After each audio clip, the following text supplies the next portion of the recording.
my friends, and welcome to episode 82 of the KISS Army Nation podcast. We are your hosts. I'm Pasquale Veri. And I am Claudio Spera. Welcome to the show, everyone. On this episode's fan profile, we focus on a guest we recently met on KISS Kruise XI.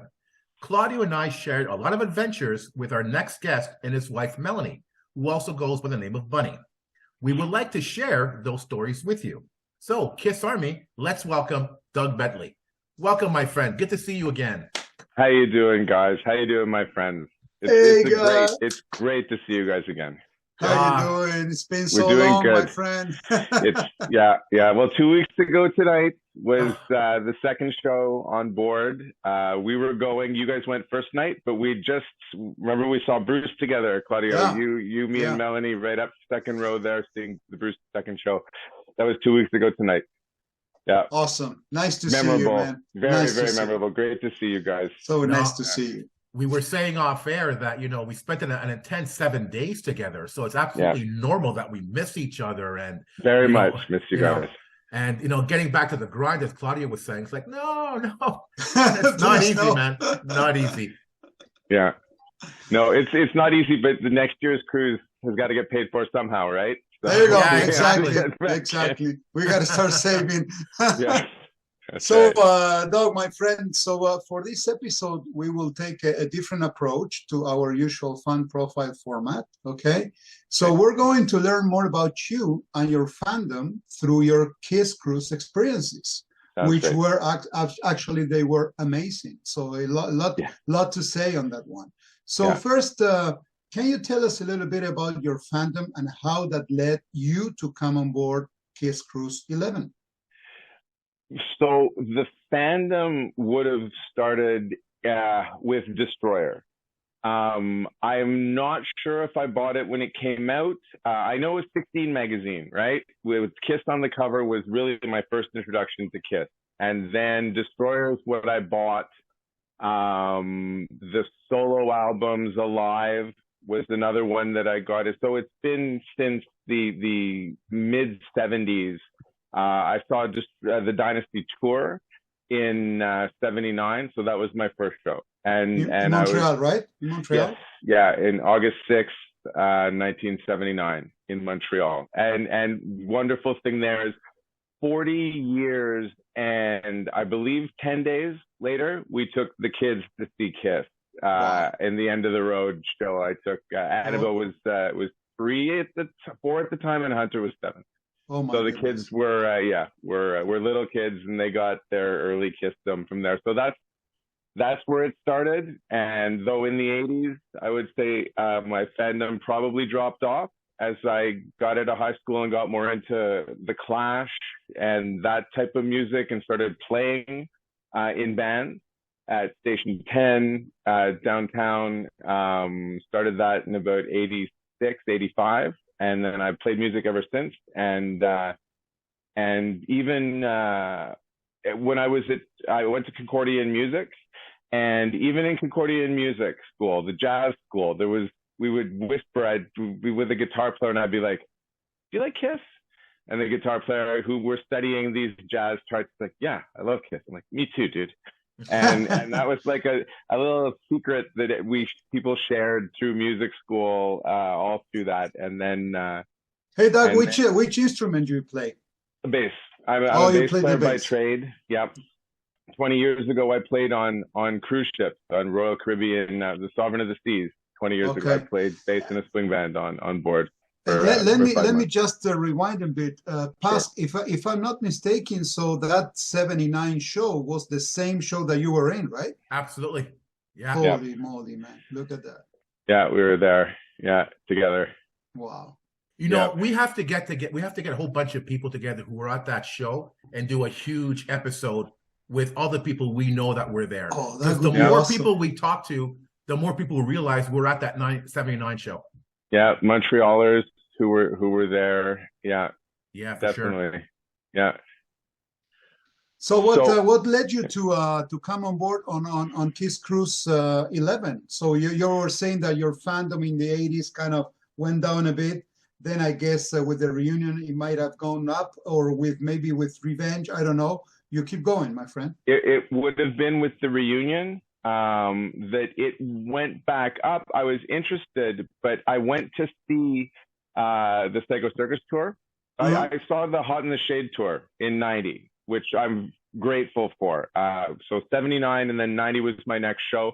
I got to see Eric Carr, which is a blessing that I can say I was there. And past, I think you were there too, eh? At That's the right, yeah. Hot in the Shade tour. Yep. Yeah. So that with Eric and Bruce, just crazy. Then I saw them again in 99, I believe was Psycho Circus, the tour that came through Montreal. And then Farewell Tour I saw in 2000. And that was nuts because I got tickets second row. I was sitting at a KISS concert, second row in front of Gene. And I got pics. It was crazy. It was great.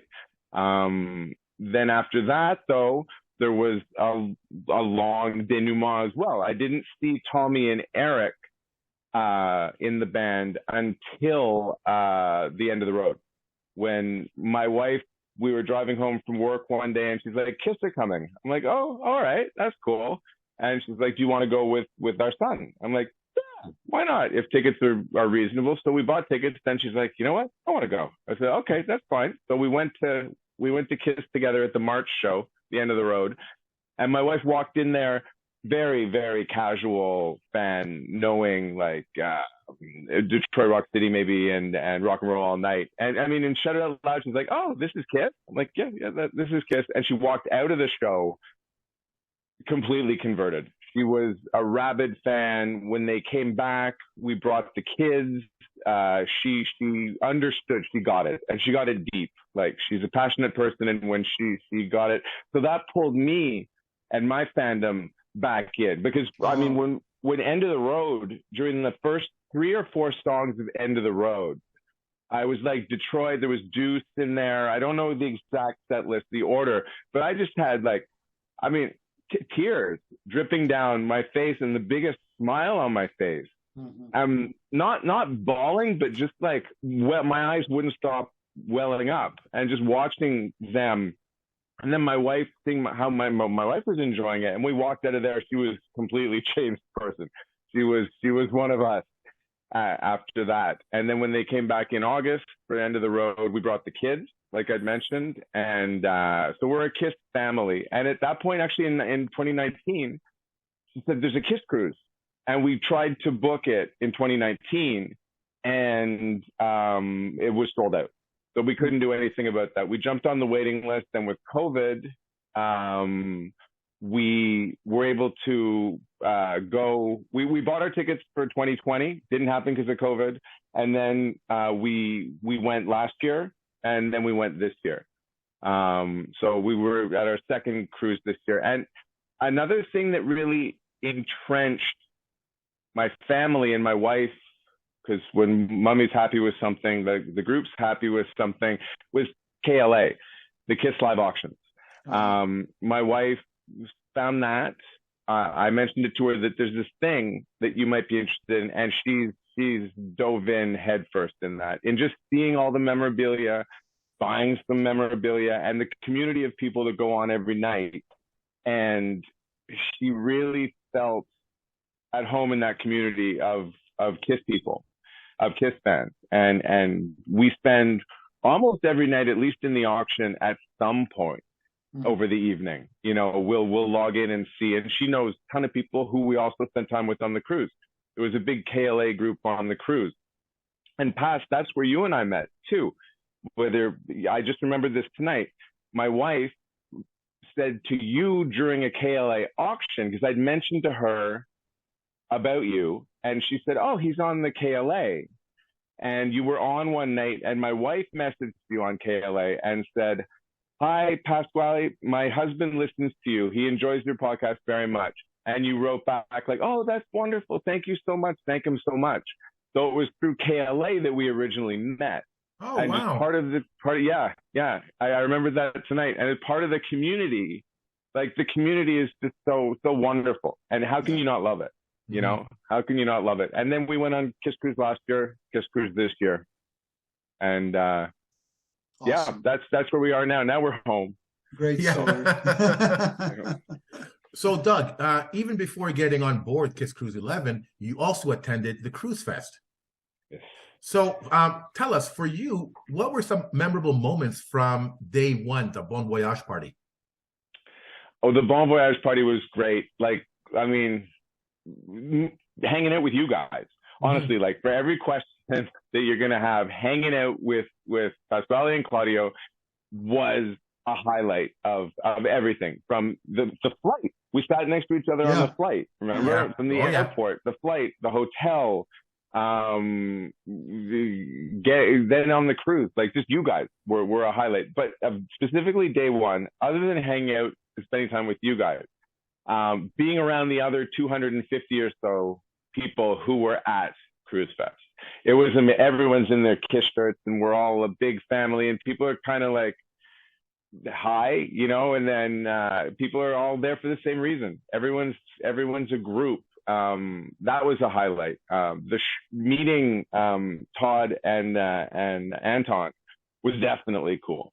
That was awesome. Vinny, my wife and Vinny hit it off. They just chatted for a long period of time, and it was just so cool and so relaxed, and everybody was there because of KISS, and it was awesome. The show that night, I mean, what's his name? I wrote Hal Sparks. Everybody was funny. Everybody was great. Joe's show was fantastic. It was well put together.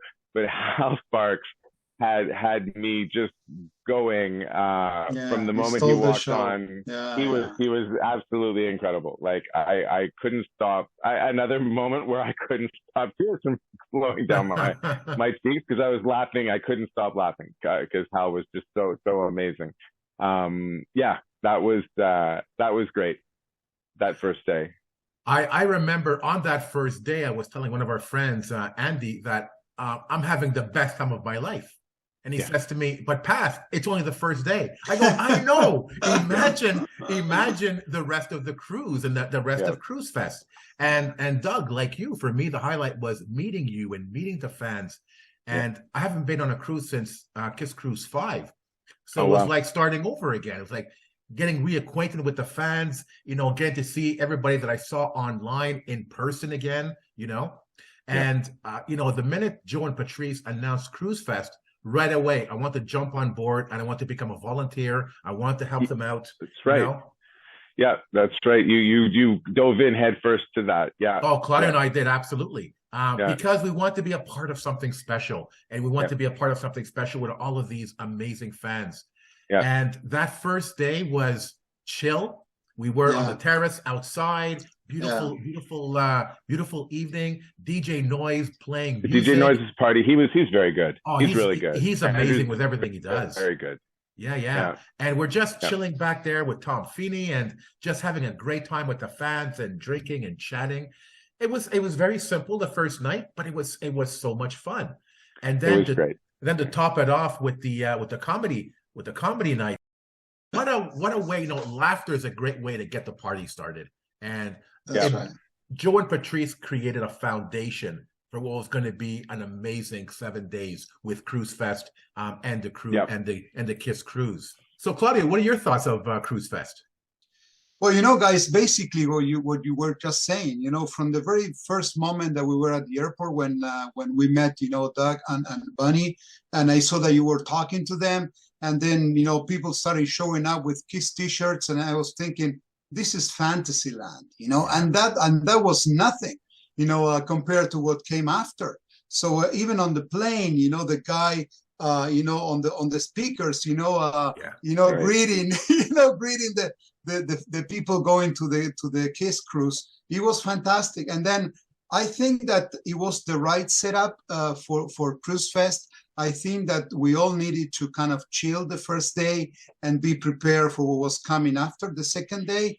And to me, it was basically, as I said before, surreal. You know, walking into that hotel, seeing everybody having a good time, you know, good vibes, you know, everything was positive. And then being part of the volunteering and, you know, helping out the people, you know, that comes from passion. And I could see that everybody was doing things from their heart, and that was, that was fantastic. To me, it was a dream come true. I didn't know what to expect for day one. I thought that it was going to be quieter, but there was a lot of stuff going on. But at the same time, it was relaxed, so it was fantastic. It was so cool, so cool. Yeah, for such a relaxing event, I was exhausted after That's day right. two Yes, before going on the KISS Yeah. Cruise. Yeah. And the KISS Cruise didn't even start at that point. That's right. But like you were saying, Claudio, day one was a warm-up to what was going to come next. So, Doug, back to you. Day two, the concerts at the Yost. What were some of your memorable moments? Yeah, that was a really cool show. Memorable that day too, though, was I asked my wife, do you want to get an Uber, spend the money on an Uber, go up to Hollywood, run around, try to find the KISS star, try to find the KISS hands in the Guitar Center, and then come all the way back and then get it for 4:00 and then get on the party bus and go to the Yost. And she's like, you know what? No, I don't. And so what we decided to do was stay at the hotel and chill like we had been doing. And we went with you guys for lunch at the Pier 22 seafood restaurant there in the Los Angeles Harbor. And there was an amazing lunch. It was a great decision of ours not to run around like maniacs the day before and hang out with you guys and spend more time. And then the lunch was fantastic. Oh yeah. Like that was just great. So that was a highlight. And it was just being with the people. It just so happens the people are you guys. Yeah. But it was being with the people that made it incredible. Going to the show, we picked up our friends Tracy and Johnny, who you guys met there, and we saw them everywhere on the cruise. But we picked them up at the Holiday Inn. They were on our party bus, and the concert itself was great. Obviously, maybe not obviously, but the reunion, the Fearless Comet reunion was head and shoulders that's like a KISS adjacent concert. Like that's like kind of like seeing Bruce, but Ace wasn't there, but it was important in the history of KISS, like Anton and Todd. That was a real KISS event to see, and it was historic for that. And that to me was just really, really thankful to have been there, to see the Comet, to watch them play, and the other bands were great. I mean, the Van Halen guy was he was great. Scorpions were great. Iron Maidens were fantastic. And Claudio, we all went to Ottawa to see Iron Maiden 2 weeks before the KISS Cruise too, right? So we all had just seen Maiden play. The Iron Maidens were great. In the spirit of Maiden. And I wore my Maiden shirt that night. It's true. It's the only time I didn't wear a KISS shirt.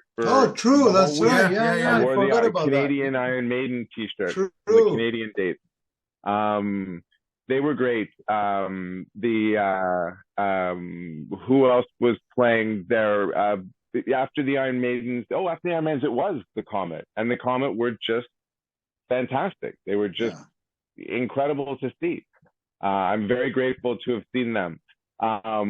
Slaughter, I'm sure they were very good, but at that point, my ears were very tired, and it was very, very loud, and we listened to them from outside, and I enjoyed the tunes that I knew from like Ozzy's Boneyard and such. But for me, the Comet was just absolutely incredible. I'm very grateful to have seen that. Like that was epic. That was wonderful. And to meet them too, because they were very accessible. Like Anton and Todd were just there. We have pictures with them. And what's his name? Kevin, Fake Ace. He was amazing. Like he really was great. And the bass player was really nice. And I spoke to him about playing bass, and I mentioned I was the player, and he was like, "Oh, dude!" And so we talked about playing bass for a while. It was they were great. It was definitely. Definitely wonderful experience. Those guys, let me tell you, Doug, these guys are all stars. I don't know if you know, but this bass player, he used to play for Yesterday and Today, and he also played with Foreigner. That's amazing. Unbelievable. Yeah, he was a really cool guy, very down to earth and available. And Claudia, day two. What are your thoughts? Well, to me, again, a great lunch, being able to relax and chit chat with you guys there on the restaurant. That was fantastic to me. I didn't want to be running all the time. Then we took our time. We took the bus. The bus was fun too. And then to me, for all the shows, part of helping out, I go and talk to Joe, and I say, why don't you go on the side of the stage, okay? And you help out in between shows. You move stuff around, you move the amps, you run the cables and blah, blah, blah. So I was able to see all the bands from the side of the stage. And to me, they were all great, but the Iron Maidens, actually, to me, they were fantastic. They were awesome. I couldn't believe it. We had the chance to interview the drummer, Linda, and such a positive energy. She was having so much fun playing, and they play so well. But then, when Freely's Comet All Stars, he hit the stage, I couldn't believe that I was so close to Anton Fig and watching him play, Rip It Out and Snowblind, and the solo that he did towards the end, and even Todd and the other two guys, fantastic to me. That I can tell you that I can put it, back to any of the KISS shows that I've seen. They were sounding so great. Songs that I never thought that I was going to listen to them live. Never, ever, ever. So to me, that was the main highlight. What about you, Pasc? It's funny you said that. The second day was a little bit. You don't want to run around too much. It was plenty of running around. I don't know about you, but I was running around buying merch like a madman. I know you. Oh my God! I just couldn't stop. I brought a suitcase, an empty suitcase, just to bring my merch. And by the time I left Cruise Fest, it was already half full. And then I had to get stuff shipped because it was too bulky to put in there. It was totally insane.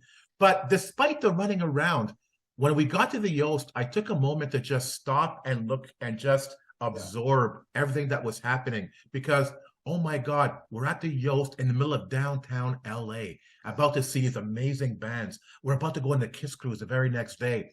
We're amongst KISS fans in KISS world. Yes, exactly. It was again, I can't say enough. It was such a surreal experience. Each day on Cruise Fest and on the cruise was one surreal day after another. And I'm glad I took the time to just stop. And I did that every once in a while and just soak it all in, Yeah. And, after watching the show, I told myself, if Cruise Fest was just an opening act, let's say Dress to Kill, and then Freely's Comet, that would have been a fantastic show. I would have been, oh my God, this is incredible. Yeah, but no, let's have Fair Warning, a tribute to Van Halen. Let's have Love Drive, a tribute to Scorpions. Then Dress to Kill, the incredible Iron Maidens. Then Freely's Comet, and then Slaughter. I mean, it went from 6 in the afternoon to 12 at night, nonstop. And unfortunately, I missed Fair Warning and Love Drive because we got there a little bit late with the party bus, so I went right to the door and helped out Joe and Patrice with the tickets and everything. So I heard it from the outside. Yeah. But then I took a sneak in to look at the venues. Like, oh my God, this place is humongous. It was fantastic. It was so nice. Oh my God! I'll say it on the air. Joe and Patrice, how you guys pulled this off is a mystery to me. It's unbelievable what they did. On those 2 days, just an incredible experience, and can't thank them enough for again building that foundation for an amazing 5 days to come. Absolutely. Yeah, it was great. I would be remiss if I didn't mention another person that I met. You guys know him, but I met him for the first time that night and ended up spending time with him on the cruise. But Roger. Yes, that's right. Yes, sir. I'd never met Roger before, and he had his booth set up at the show with his book. And I didn't know what to make of it. That was incredible. And I spent time with him, I would go into the show, I'd come out and I'd look through the book more and talk to Roger. And he helped me get my backstage pass signed by Todd. I didn't know I would be able to run into Todd after, but I figured get it signed while I can. I had to Anton sign my Freely's Comet backstage pass. and he got Todd to sign it for me. And so I spent time with him, and then we spent time with him on the cruise. He was part of our like extended group of people that we hung out with and ate with and said hi to and saw shows with, and that was incredible. Yeah, indeed, as well. Indeed. That was such a highlight, man. You know, it's endless. You know, the more we talk about it, you know, we go back, you know, and we kind of revive, you know, all the stuff. You know, it's amazing. It's amazing. Yeah. Doug, I just wanted to ask you. So we know through our discussions on the ship that you had a lot of bucket list moments on the cruise. Okay, yeah. So let's get into those. So the first is the how quick can you kiss with Eric Singer? So tell us about that activity and the significance to both you and Bunny. Sure, that was awesome. All the activities on board you can sign up for online, and there's the Are You Smarter Than a Rock God, the activities with Gene, the Newlywed Game, the Tommy Golf thing. I did sign up to try to do the riff off with Tommy. Yeah. Mm-hmm. I did not get in. I signed up on bass. I set my tape on bass like I did last year, and last year I did get in. And I got to do the riff off with Tommy Thayer last year, and that was amazing. That was super fun. So when we sent out all our audition emails and we heard back with the Eric Singer one, it was really cool because it was an experience with Eric Singer that I got to do with my wife. Like last year, my activity that I did was just me on stage, playing with Tommy, in front of Tommy. Whereas this year, it was the two of us, and we got to do it together. And that's much more, you know, meaningful to share that experience with my wife. And our friends at the time were like, well, what are we going to do? Well, let's get Johnny and Tracy. They'll do it. And they said, sure, let's sign up as a team. And we got chosen. So we got to do that activity with two friends who we met on the cruise last year. And we've been friends with them, you know, via email and my wife on Facebook since last year. And I mean, awesome. It was awesome hanging out with Eric Singer for the hour, whatever it was. Yeah. And then on stage afterwards, like he just was just there for us, like talking and signing anything that you possibly needed signing, and just making sure everybody was there and felt good about it. Like you couldn't help but feel good about it. He's just such a down to earth, cool, happy to be there guy. It was great. And then we went out, and the line that was formed after the event, every single person who was in line got to meet Eric and get whatever they wanted to have signed. I mean, that's just the kind of guy he is. He's just available and just genuinely nice guy and happy to be there. And it was wonderful sharing that intimate experience with Eric, with my wife. It was really, really cool. Were you guys nervous? I don't think we were particularly nervous. Okay. I think there's this certain level of, you know, excitement that you're going to have. But I think we knew it was just everyone was going to be like covered in makeup, and it was going to be kind of stupid, and we were going to kind of look stupid no matter what. But I don't think we were nervous. Excited, yeah, for sure. But no, it was pretty cool. Excited, but not nervous. And that was one heck of a day, eh? Like day one. Yeah. That was the beginning of day one. Was just, right. Oh, what are you going to do? Oh, we're just going to go hang out with Eric Singer for an hour. Oh, geez, you know, like I got some amazing pictures of him. And when I was in the Catman makeup, and which my wife did beautifully, I might add. And we were standing like face to face, and I'm like, that's like looking in a mirror, eh? And he laughed at me. He goes, "Nope." It was great. I mean, that was awesome. You know, Doug, I never asked a guy this, but when I asked you, can I see your leg? Yeah. Because on your leg, you have the character icons tattooed. Yeah. So, and you had them signed, right? You had, Eric was the first one you get signed. Eric signed last year. Right. sign my, and I got a picture of him signing. You saw that, the picture of him signing my tattoo last year. I got him to sign this year, so it's Yeah. it's And pretty funny. Tommy signed it this year. After the Eric Singer event was the Tommy Golf event, and I was at that with you, Pat, and yeah, I waited in line, and Tommy was super.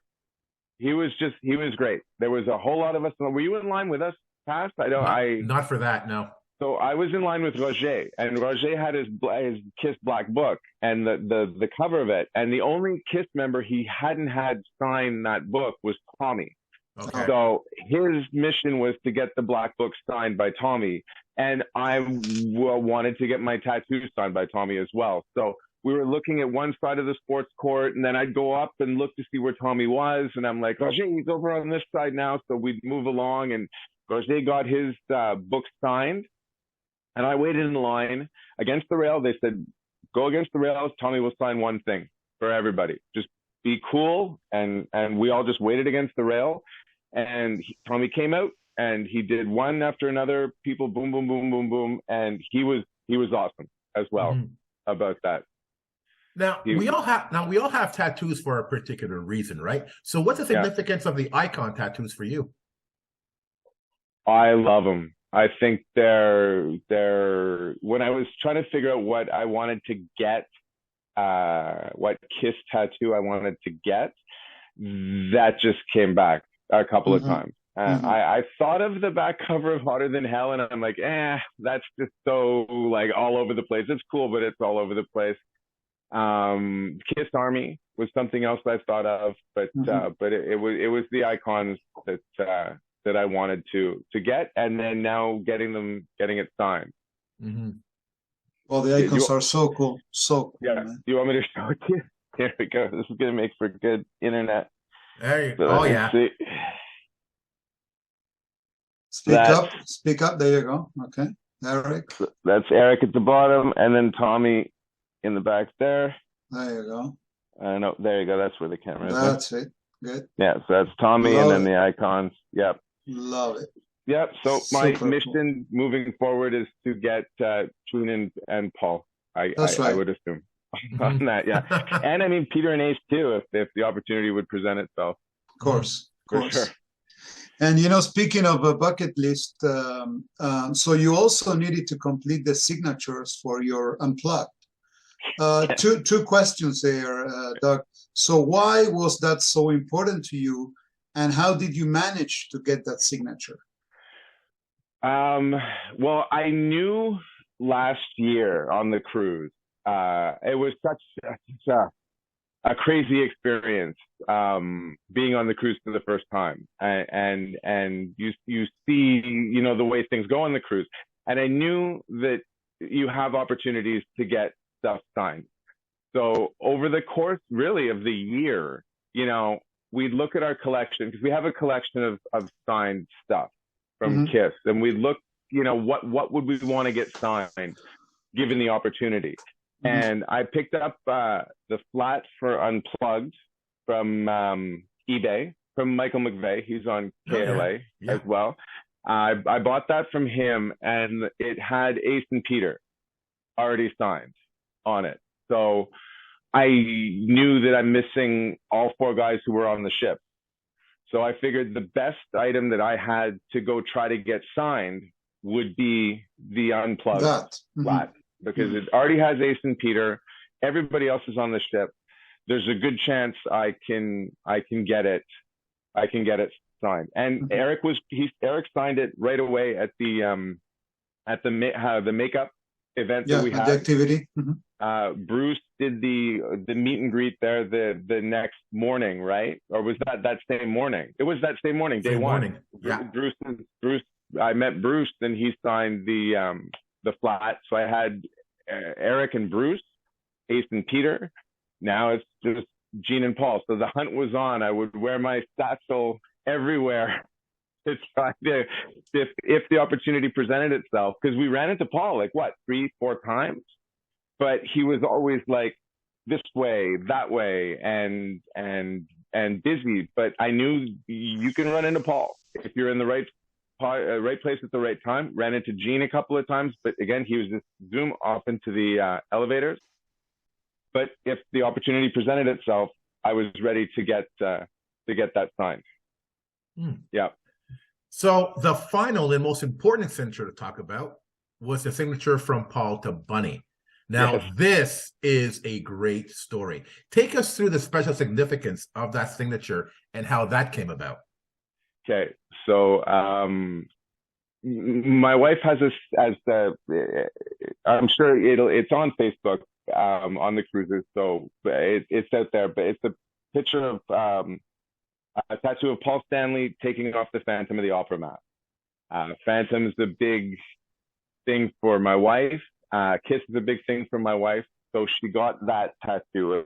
She designed it, worked with our tattoo guy to do it, and he did a fantastic job. So like you and I were talking about with your meet and greet, I was like, if you could just take the picture you took of my wife's tattoo and show it to Paul, like just so we could say Paul Stanley has seen my wife's tattoo. Like that in and of itself was like that's amazing. That would be incredible. And a friend of my wife's from KLA was saying, well, at the events with Paul, when they ask questions, you can say something and have potentially something signed. People do that, but you can't just be like, hey, dude, you want to sign, my piece of paper? It has to be something. So I took what Abby said and I'm like, okay, I got to figure this out. And I knew with Phantom of the Opera, and Paul with his ear had something in common with my wife, who's legally blind. So when I at the event, the cooking with Paul, I'd made eye contact with the sixth man person with the microphone. It took a while of waving to get her attention, and I finally got her attention. And when I did, she was way over there. I'm like, okay, when it's question time, I'd like to ask questions with the microphone. And she got our sign language, and she's like, that's great. And then the cooking with Paul thing was over, and people are like, hey, when's KISS playing the final song? Just yelling these questions out. And that's not the kind of circumstance that I could ask my question in. I needed like the microphone because it was more, I don't know, sincere than those kind of questions. And then when Paul went up to serve the pizza, which was super cool, walked right by us. Like we were on the aisle. He walked right by. I'm like, that's freaking Paul Stanley right there. And Bear said from the stage, Bear, the sixth man guy who's leading it, when Bear said, are there any other questions into the microphone?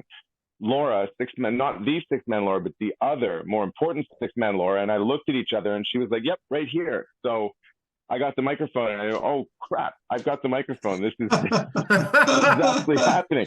And like for I don't know, since the night before or the afternoon before, I'd been thinking about what to say. What to say and how to say it. That's right. And I whittled it down. And my wife is like, you go on, you blah, blah, blah. If you're going to say something, make sure it's shorter. I'm like, okay, I got it. The note taken. I'll make sure it's to the point.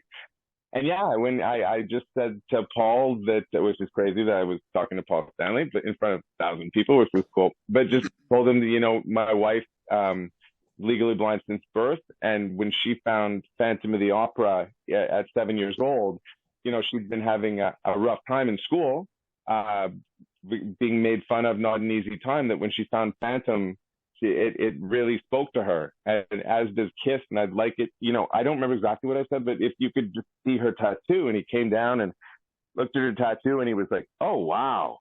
And that was like, holy smokes. And Paul's like standing right there. And then I think I said, like, would you sign it? And he's like, of course. And got a pen, started to sign it, then took our pen, signed it. And my wife has the tattoo, her beautiful Paul Stanley Phantom tattoo, signed by Paul Stanley in a very, very beautiful and memorable way. Like it was awesome. Oh my God. It was awesome. It was incredible. Yeah. So beautiful, man. Life is great, eh? Life is great. It's one of those moments when you think to be alive. It's amazing. My goodness. It was so grateful for the opportunity for that, and to have that, and to share that with my wife, like was yeah, that's crazy that it happened, and it did happen. You know, So glad that yeah. we were there to see it. I know. I'm very happy you guys were there too to see that. Yeah. So, Doug, for the final part of this fun profile, we would like you to join us for a little review of KISS Kruise XI. Okay. Excellent. So first, what did you think of the set list for both the sail away and the indoor concert? Personally, I love them. I thought the set lists were great. I think there's a ton of stuff you don't normally hear at people complain it's the same set. I don't see that as the same set at all. But for me, at a KISS concert, especially the indoor show, I was just talking to my wife about this. I want to see Detroit Rock City. I want to see Shout It Out Loud. I want to see Love Gun. I want them to end with Rock and Roll All Night. And I mean, Black Diamond right. is a sneaky favorite song, right? Like, I want to see those shows. Like, I don't care if they're on the end of the road. And they're there for a reason, is because they are the foundational KISS tunes. And I want to see those at the show. And I think they played like Come On and Love Me. They played Making Love. That was the Sail Away, I think. But I found the sets to be remarkably cool. And they played Strutter. And honestly, like, that's fantastic. I think the sets were wonderful. More. Yeah, I think the set. I mean, the only more that we could have asked for is if they played Shandy, and I kind of don't know why they didn't, because they had it in their bag from Australia. But that's the only thing that I can possibly even mention. And like, I know a lot of people were critical of the sets, but I disagree. I think that they did a great job. And I just, as a point, okay, so I have spreadsheets of my KISS sets that I've seen. So I've only seen KISS 10 times, from 1979 to now. And I've seen KISS play 56 different songs over the 10 concerts. 174 songs in total, but 56 different songs. And on the cruise between last year and this year, I heard 16 tunes that I'd never heard before. There you go. That's brand the new greatest tunes statistics, that I'd man. never heard before. Yeah, and 6 tunes that I'd only heard once, and that would have been at the Dynasty, like Christine 16. Only heard that in Dynasty tour, and then I heard it again at the Sail Away show last year, Sail Away show this year. Like, there's a couple of tunes like that. Shock Me. I don't think that even qualifies. No, I'd heard that 4 times. But Ace doing it twice, and then Tommy doing it this year and last year. Like, there's a lot of songs that they don't do in this set. So that for me was when I looked at those numbers, like that's like 21 tunes that out of 56 that aren't like what I've heard. It speaks by itself. Exactly. Yeah. You know, I think it's easy for someone to sit back in front of the computer and complain about the set list. But when you're there, especially on the cruise, and you're with like 1,000, 2,000 fans and KISS is on stage, no one cares about the set list. You care about having a good time on a cruise with all of the KISS fans. So right there, that's enough for me. But, you know, for the Sail Away show, for me, there were still some songs I was really happy they played. Got to Choose, Going Blind, Two Timer, Christine 16, and Strutter. It's like, fantastic. And on the concert set list, they started the show with Love 'Em and Leave 'Em. That's so amazing. That's right. And, you know, I heard people complaining, why didn't they start with Detroit Rock City? Well, you want something different, you get something different, then you complain you want it the same. Make up your mind, you know? But Love 'Em and Leave 'Em, amazing. What else do they have there? Detroit into King of the Nighttime World.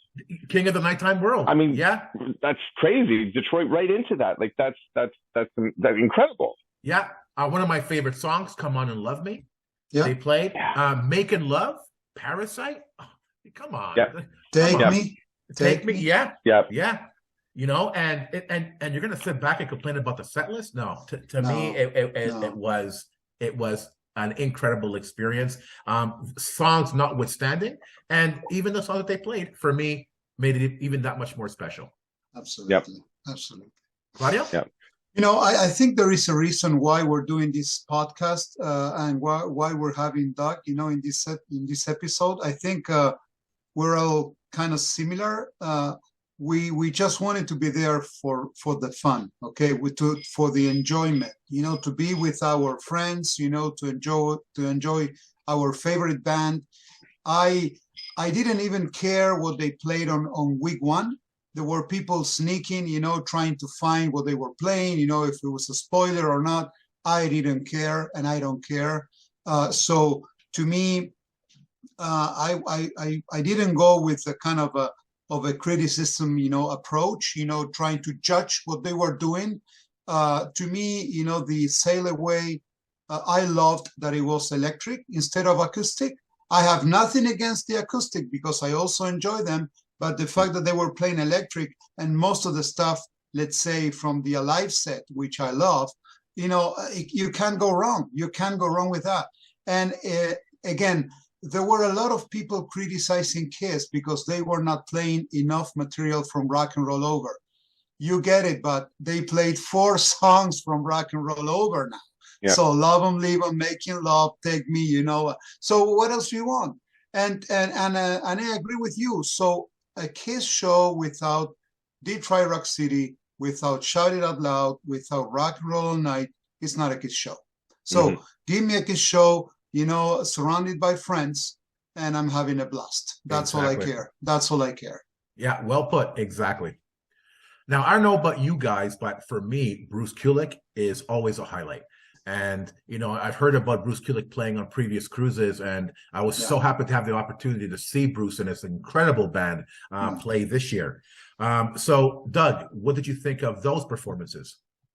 Oh, my gosh. Like, Bruce, when we saw him last year, it was, you can't say as important as KISS, but I would have to say it's just maybe like a notch under KISS as far as how important Bruce's sets are and the material he covers and how good they are as a band. Like they're I thought Bruce was incredible.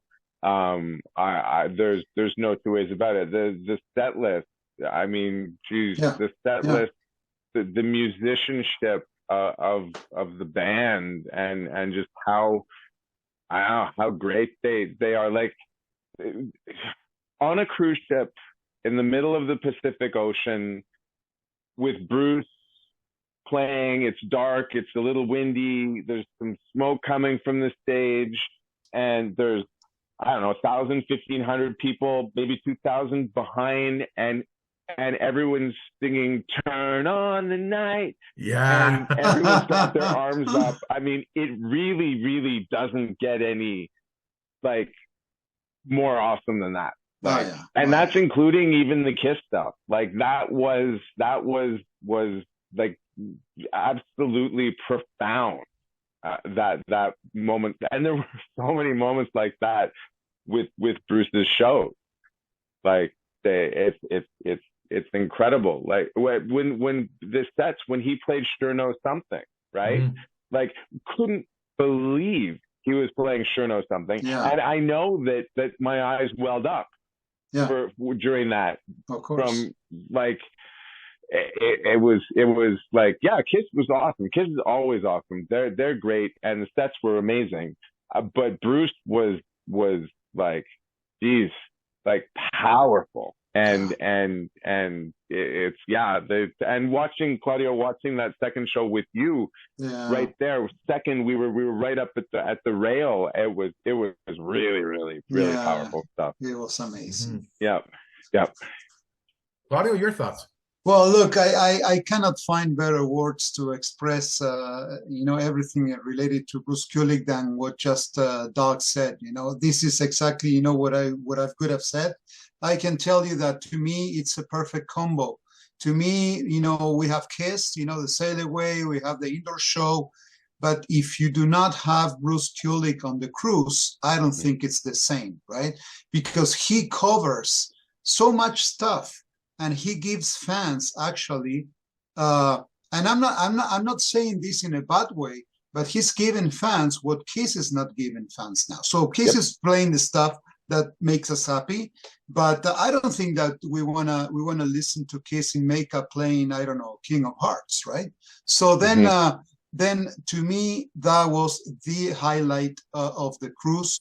And both what I actually want to mention is that he puts passion and he puts a lot of work on his set list, because if you can say that he played twice on week 2, and the set list, it's I have to say maybe a 50-60% different, from one night to the other. Mhm. And one of those moments, I'm kind of emotional with music and stuff. I couldn't believe listening to King of Hearts. I was crying like a baby. I don't know why that happened, but I was crying like a baby. I couldn't believe it. I couldn't believe it. That's great.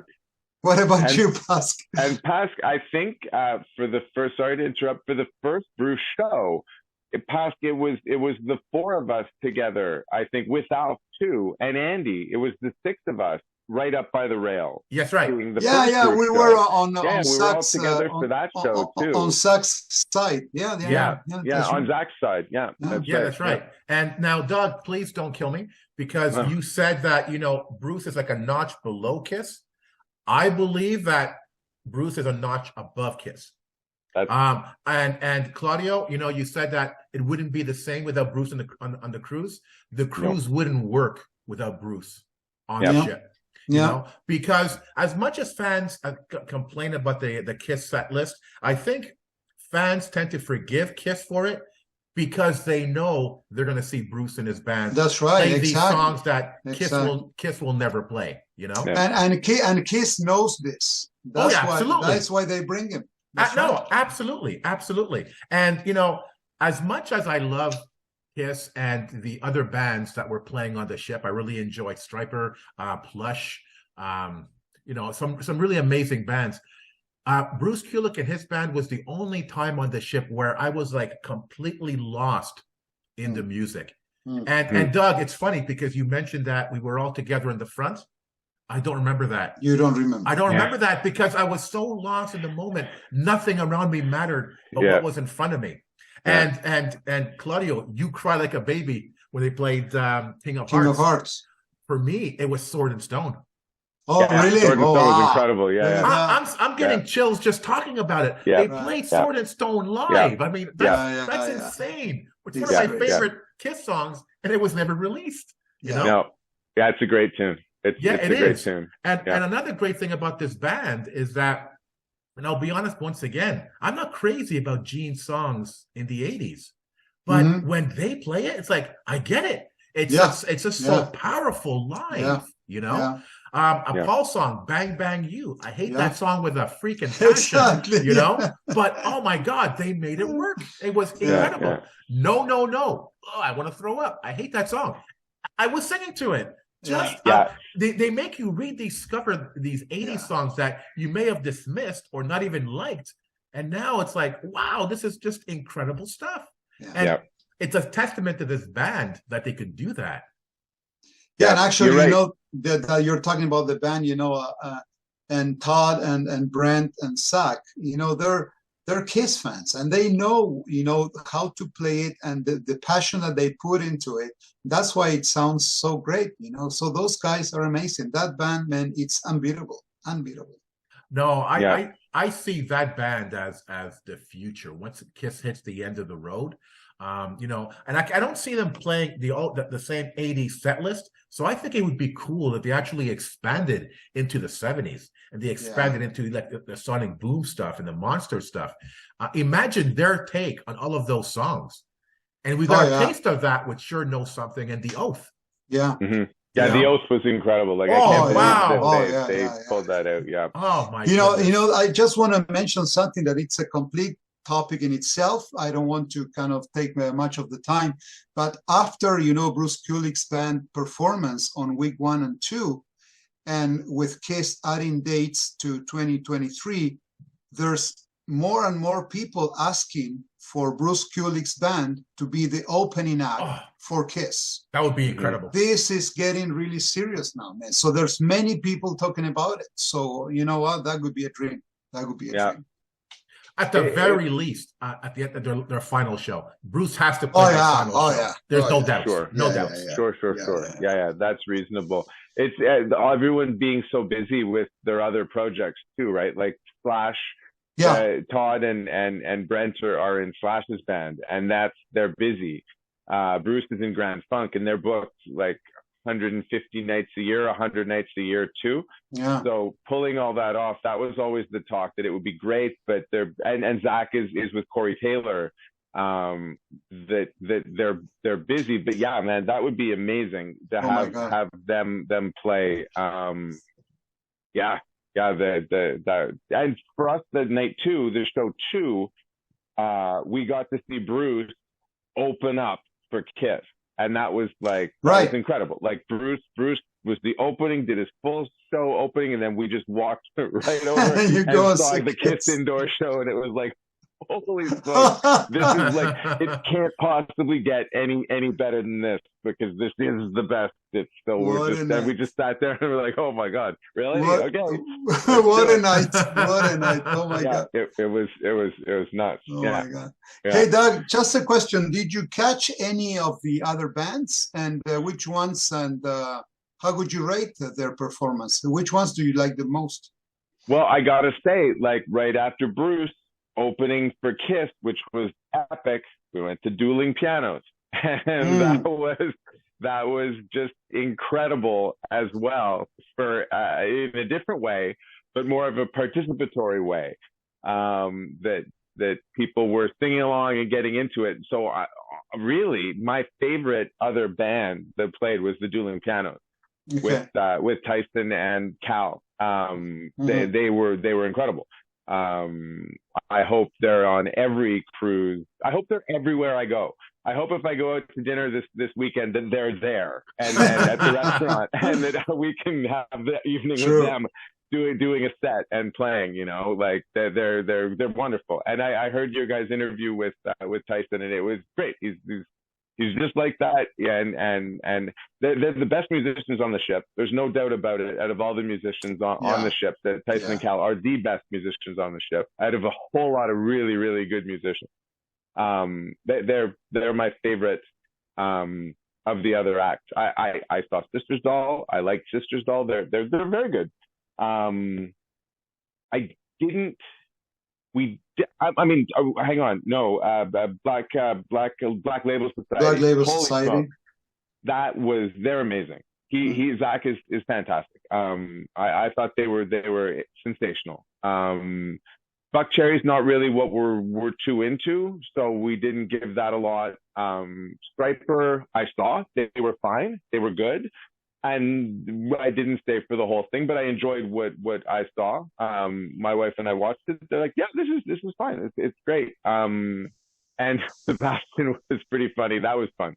The Super Jam with Sebastian. With Sebastian. Yeah. But the smaller bands, other than say Sisters Doll, like we saw Black Sabbath, a bit of Black Sabbath. I'm like, that's fine, but I'm not a big Sabbath fan. I don't go deep on their music, so I was like, it's good. It's really loud, and we're a little hungry, so we're gonna check it out for a bit and move on. I mean, we did that with a bunch of the bands, which was great to do on the ship. You can do that. You can see a bit. Okay, we saw it. It's good. They're good, but our needs are going to be met at the buffet more than they're going to be. And there's so and also there's so much. There's overlapping, with those bands. You cannot see them all, so you have to pick and choose, and you have to be selective. That's what we learned last year. Was the schedule was we pick what we want, and then if we can do other stuff, super. But if we can't do other stuff, that's too bad. But that's we've got what we wanted to do, and we managed to do a lot. Well, our priority, big time, was to see the events with KISS too. Right. Like if there was a Gene event, a Paul event, of course. The strategy of getting the flat signed, which I did manage to get my Unplugged signed by Gene at the second of the two Gene events in a row there at the Newlywed game. And we had to it's a mob pit down there. It's an absolute zoo at the front of the stage, and we Yeah. really had to plan that out in order to get that kind of access to the front, to get the flat sign. I wasn't able to get Paul signed at the Paul event, but it would have meant that I had to run over this poor lady who dropped a bunch of her stuff right when they opened it up and we were right up at the front, and this poor lady dropped all her stuff right in front of me. I was like, oh well, there you go. So I sort of like helped her get the stuff, and then I was too far away from the stage for Paul to sign my flat. But you know, that's fine. The events, like we were talking, the priority, you got to figure out what you want to do and when. And honestly, that sit down dining room is fantastic. So when like Buck Cherry was playing at 7 o'clock, my wife and I are like, yeah, there's going to be no lineup in the dining room. So we'd go off to the formal dining room, and that we were planning our meals around the Buck Cherry outdoor shows. Yeah. Love. Yeah. Pascal, what about you? What about the bands? Which ones did you catch, and which ones did you like the most? For me, I really want to see Striper, and I really enjoyed them. And the surprise bands are the ones we heard about through word of mouth. Yeah. We heard about Plush, and we heard, this all-girl band is just incredible. It's like, let's go check them out. And I met two of the members at the Starbucks, and we talked a little bit. Then I met them again at the buffet, and I said, "Hey guys, would you be interested in being on our show? I'd love to interview you guys." And I'm still working on it, but hopefully we can get them on the show. And after we had that talk, we went to their show. It's like, what a rocking performance, man! Oh yeah. And I heard on another podcast that they're up for a Grammy or something. So they're huge. They have an album out, which I bought. I'm waiting for that. I'm looking forward to it. Great band. And like you, Doug, again, word of mouth, dueling pianos. Everybody's saying how amazing they were. So I get there. It's like, hey, it's that guy that played keyboard with Bruce. Yeah. I said, Leslie, cool. I mean, he played what? He played Reason to Live, Forever, Crazy Nights, and Turn On the Night. That's right. Yeah. What a beautiful surprise. Yes. Yeah, he's Vixen's keyboard player. That's right. Yeah, he plays for Vixen. Yeah. And I always enjoyed the after party events. After all the bands are done, it's a way of getting together with KISS fans and just partying together. And to be honest, for me, the big thing used to be the karaoke. It's not what it used to be for me. So when I went to dueling pianos, I had no idea what to expect. It's like, the guy that played with Bruce Kulick, and it's like, wow, these guys are freaking hilarious. What they play anything. They play anything. It's chemistry with them, Exactly. It's fantastic. And you just give, you throw a song at them and they play it, So for me, I saw them at the second to last night of the cruise. And for me, that was the highlight of the end of the night parties, because I met up with friends that we just met there, and just having a blast and drinking and laughing and singing along. It was just amazing. So I really enjoyed that. Yeah. I liked Black Label Society. Sebastian, I saw a bit of it.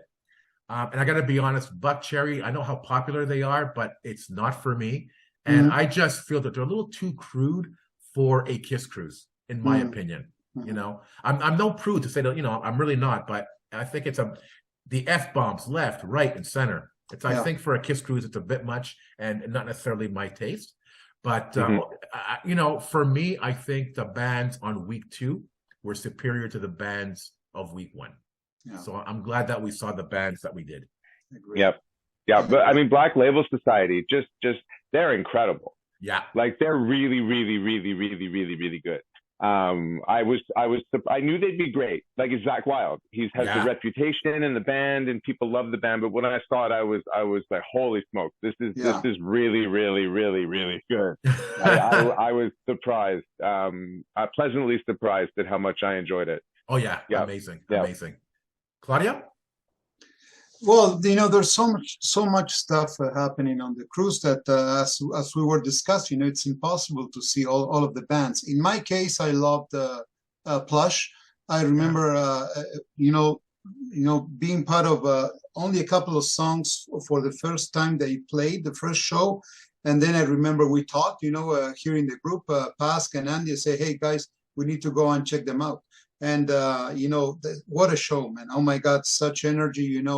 It's just so driven, these girls, fantastic. I love them.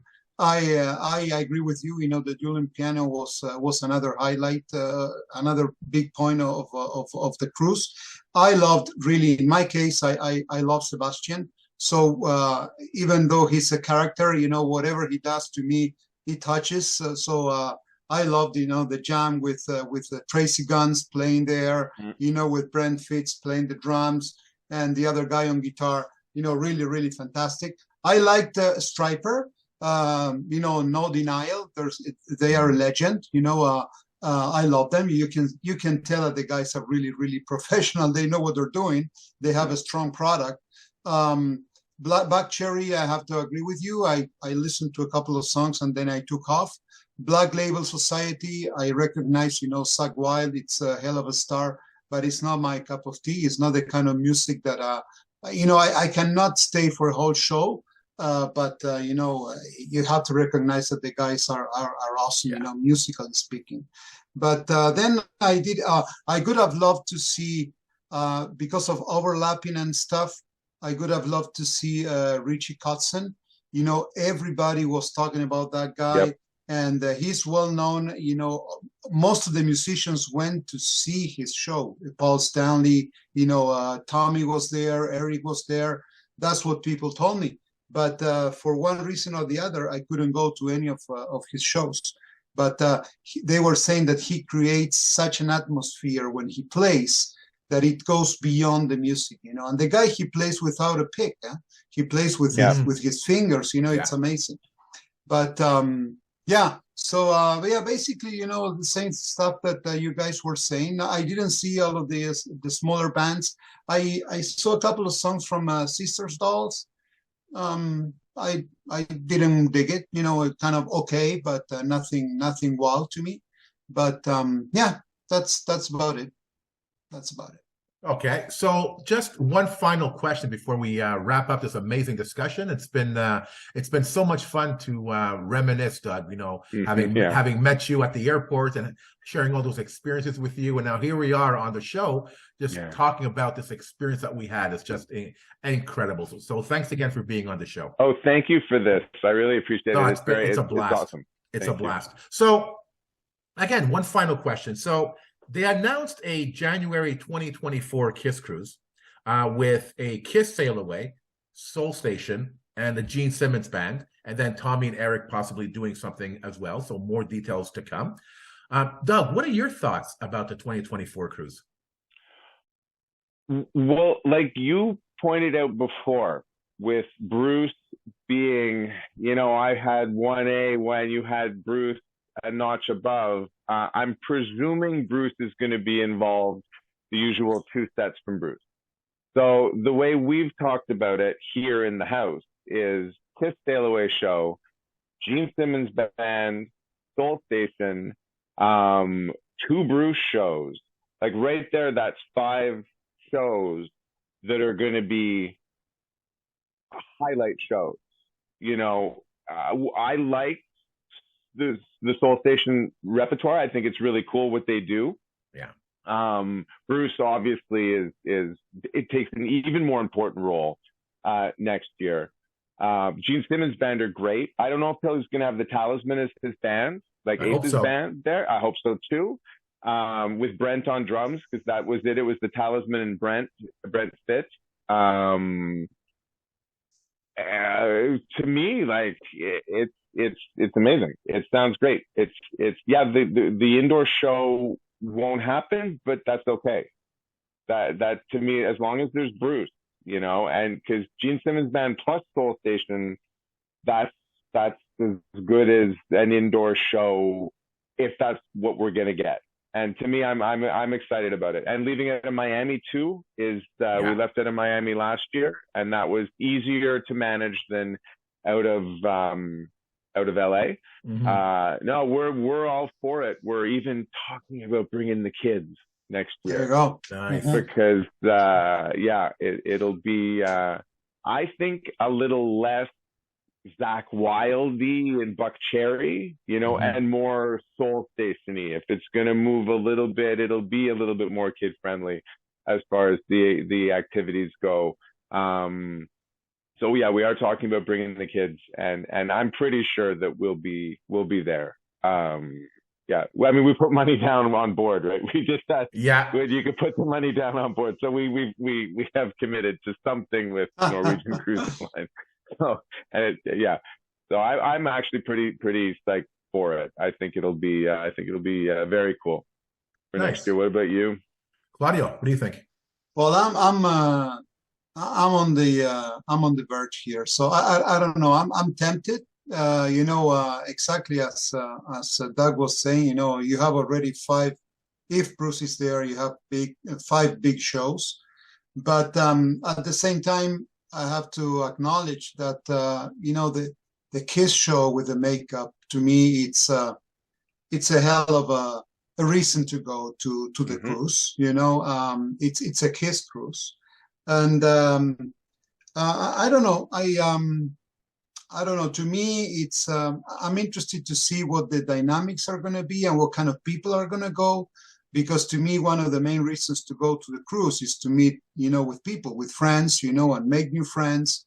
And this time around, I'm not sure. I've heard that most of the Kiss fans or diehard fans, they're not thinking of going if the band is not playing. But at the same time, let me just say this, without having any kind of information, I don't think that this, what they said, it's final. No. We've seen Kiss, changing their mind so many times, and these guys are smart and they're testing the water.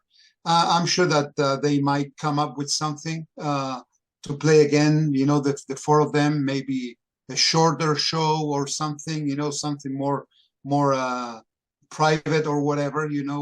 For with makeup. Long story short, I'm not sure. I don't know. I'm tempted, but I'm not fully into it yet. You? If I was able to go, I would, because I could only get a leave of absence unpaid every 5 years. Okay. This is why I was able to go on this one. The last one I went to was was KISS Cruise V. So if I could go, yes, no question, You I could would. go.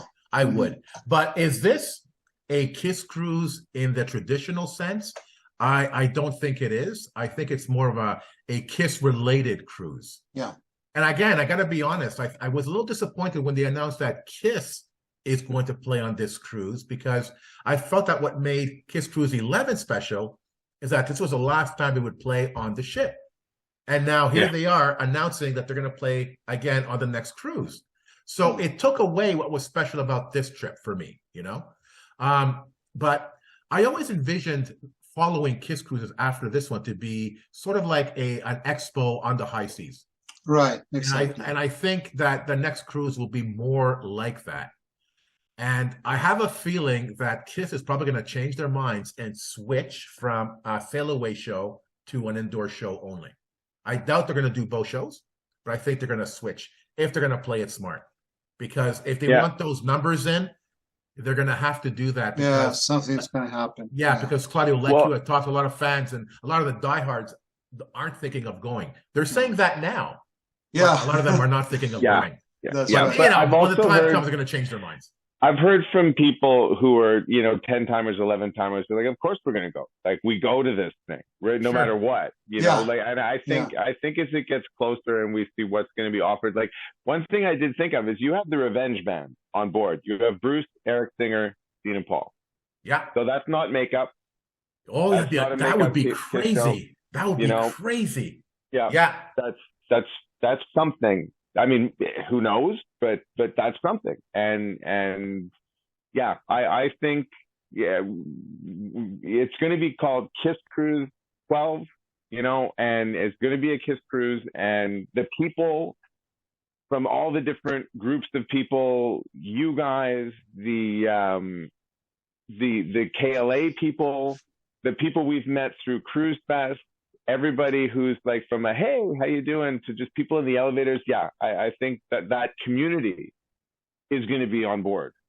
And it's like to get to go back to be with that community again. I think it's to us, it's something we yeah, we have to do is very strong, but something that we really feel like we're going to do.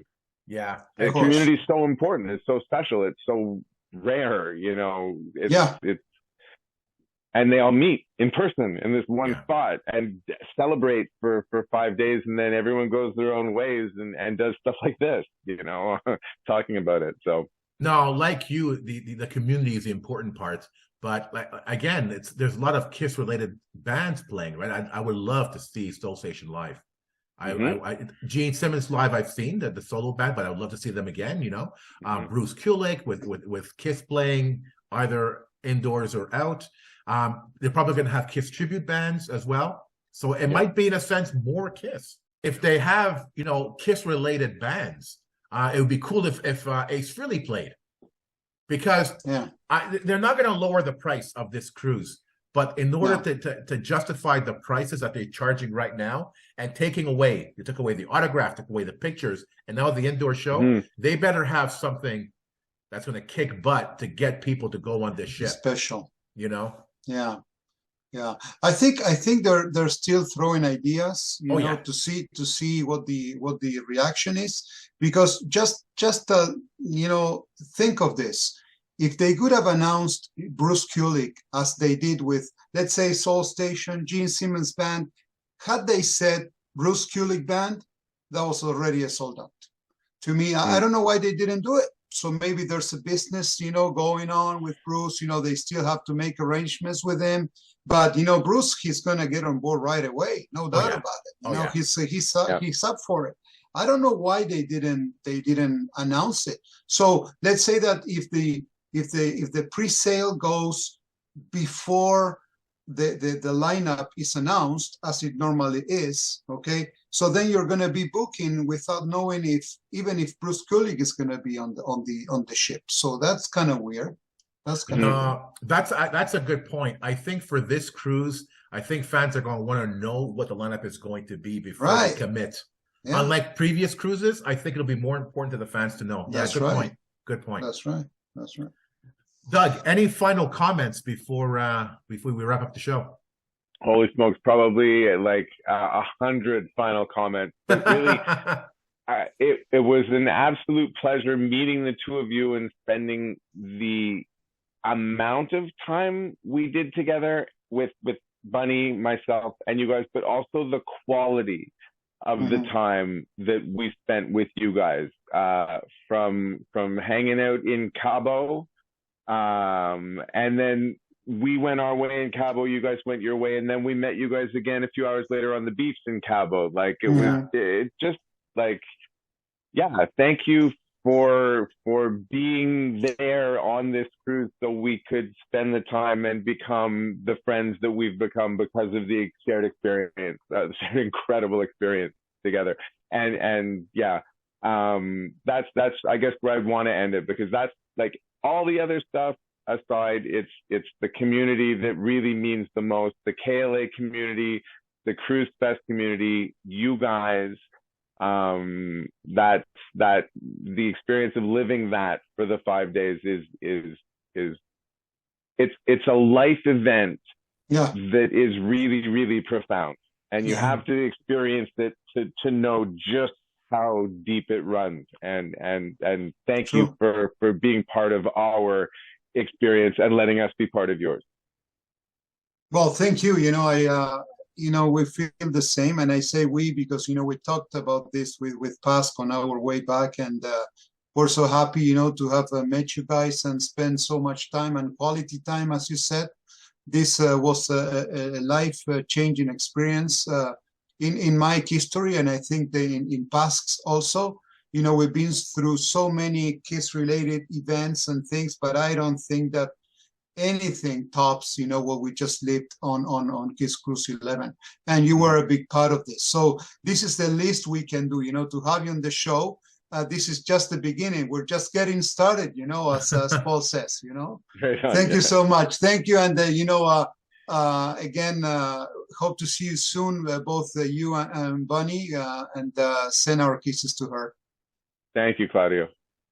I'm not afraid to say it, but I strongly believe that KISS Cruise 11 was one of my most profound KISS experiences in my life. And I've been on KISS Kruise I, you know, Right. and for me, it took a long time for anything to top that because it was new. Everything was new. Everything was unexpected. And we Right. were like pioneers on that cruise. And to say that this cruise topped that says a lot.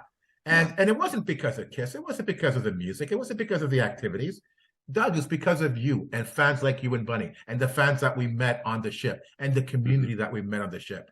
That's what made it so profound. It's those deep connections with other human beings who have the similar passion that we do. And, you know, it doesn't have to be KISS, but I really wish people found or find that passion within them and connect with other people, because that will be the most profound experience anybody could ever have.